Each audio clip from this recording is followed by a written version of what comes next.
All right, Communications 300 assignment. All right, so my photograph that I have chosen is going to be the Biola mural. It's a picture of the Jesus mural in the center of Biola.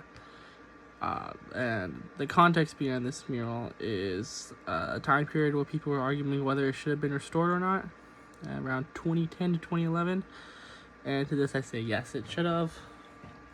And essentially, I have a few sources to why I think they should have, as well as the context behind it. The first source is from actually Biola's website themselves, and it was a letter, if you could call it that. I forget, they were a blog by Dr. Barry Corey himself. Okay, and I like to say that this first one is going to represent problem solving.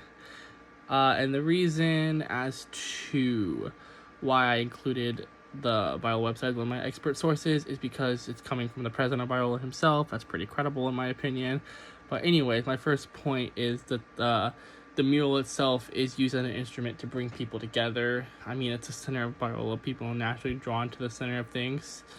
Right, it's important as it leads people to problem-solving arguments and solving problems of fights by using Jesus himself as a centerpiece to solving these issues. And that's sort of my main theme throughout all this, is Jesus at the center of everything, like he should be.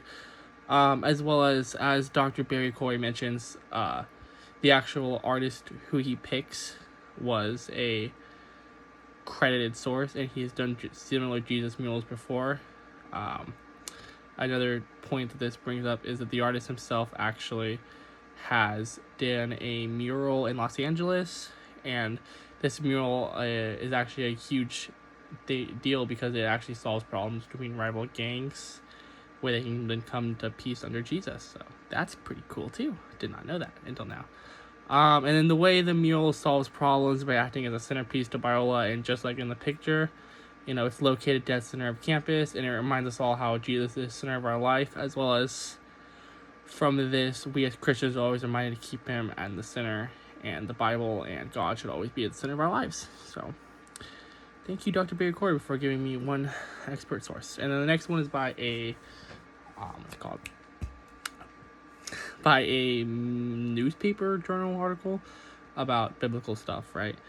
And find it real quick, I lost it. Newspaper company, right?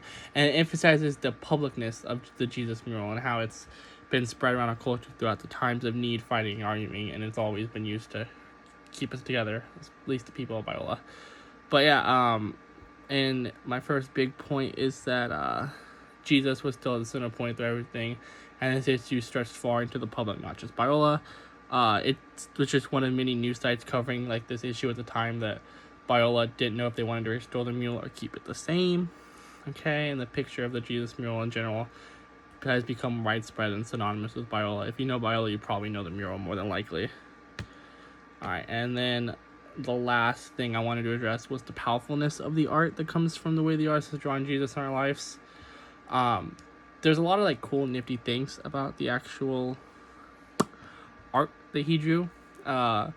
He has a Bible in his hand, and I believe one side is darker than the other side, as well as just the Bible matches his skin color perfectly to reinstate that he is the Word, and the Word is with him always. And it leads a powerful message to show Jesus is always the center of our lives, and he's always with us no matter what. He's our focal point that we can go back to, and then from this we can interpret that Jesus in this way is our rock and our center point.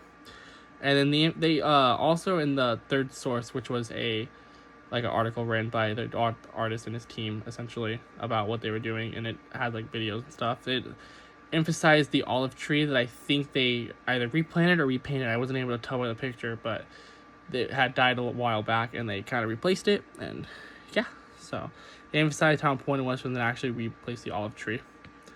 And then so overall, I think it's important to remember this moment in Bible history, as it was a time where we were arguing, but we were still at the center point focusing on what should we do about Jesus, and if we should restore his art, his likeness, or should we just leave it the way it was. And yeah, I'm glad that we restored it, because now we have a beautiful picture of Jesus in the center of our campus.